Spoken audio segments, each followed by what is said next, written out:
Iran claims it stopped a U.S. warship from entering its waters with live missiles.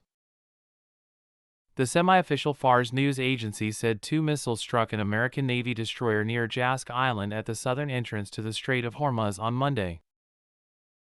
The ship had ignored warnings to turn back, they said. Within hours, U.S. Central Command denied it entirely. No American vessel was hit, they insisted. Someone is lying, and that matters because this narrow waterway carries 20% of the world's oil. The Strait of Hormuz is only 21 miles wide at its narrowest point. It is the only sea route between the Persian Gulf and open ocean. Every day in normal times, about 20 million barrels of oil pass through it, along with huge volumes of liquefied natural gas from Saudi Arabia, Kuwait, the UAE, Qatar, and Iraq. Iran has effectively blockaded the strait since late February, and roughly 20,000 civilian sailors have been stranded on cargo ships and tankers inside the Persian Gulf ever since. They cannot get out. Their food is running low. Some have been stuck for more than 2 months. That is why President Trump launched Project Freedom. On Monday, 2 U.S. Navy guided missile destroyers, the USS Truxtun and the USS Mason, attempted to enter the strait to escort stranded merchant ships to safety. What happened next depends on who you ask. According to U.S. defense officials speaking to CBS News, the destroyers came under sustained attack from Iranian fast boats, cruise missiles, and drones. The American ships shot down the incoming fire and destroyed 6 small Iranian boats. They made it through the strait successfully. No U.S. vessel was damaged. According to Iran, they forced the Americans to turn back after hitting 1 destroyer with missiles.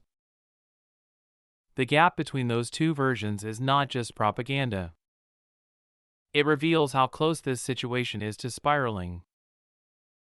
Neither side can afford to back down publicly, but neither wants full war. Iran cannot allow the U.S. to break its blockade without looking weak. The U.S. cannot leave 20,000 sailors stranded without looking powerless. So both sides are testing the line, and every transit through that strait is a gamble that someone will not miscalculate. The economic pressure is enormous. Oil prices jumped 6% after the attacks on Monday. West Texas Intermediate crude hit $98 per barrel in some projections for the second quarter. The blockade has removed close to 20% of global oil supply from the market, and every day it continues, the price climbs. China, India, Japan, and South Korea, which depend heavily on Gulf oil, are watching this closely. Europe is watching. The entire global economy is watching, because if this waterway stays closed, fuel prices will not just rise, they will break things. And then there are the people no one talks about. The stranded seafarers are not warriors. They are Filipino deck officers, Indian engineers, Pakistani cooks.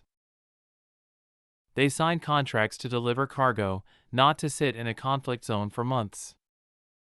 The UN's International Maritime Organization called their situation unprecedented. Some ships are running low on fresh water.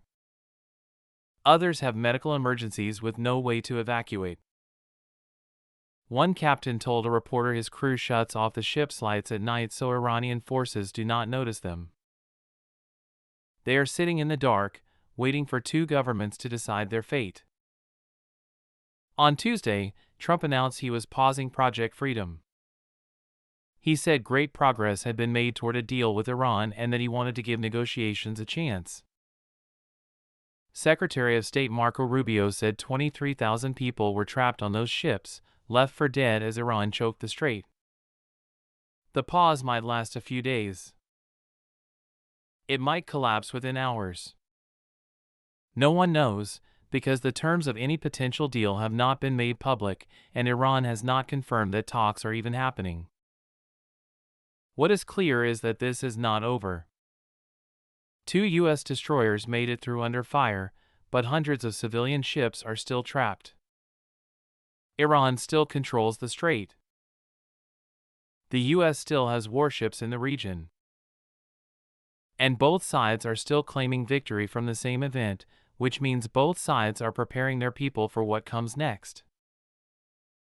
The missile that Iran says hit a US ship, and the missile the US says never landed, that confusion is not an accident.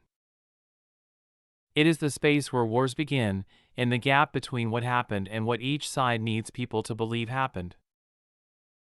On May 4, 1970, 4 students at Kent State University in Ohio were shot and killed by National Guard troops during a rally protesting the expansion of the Vietnam War into Cambodia and the military presence on campus.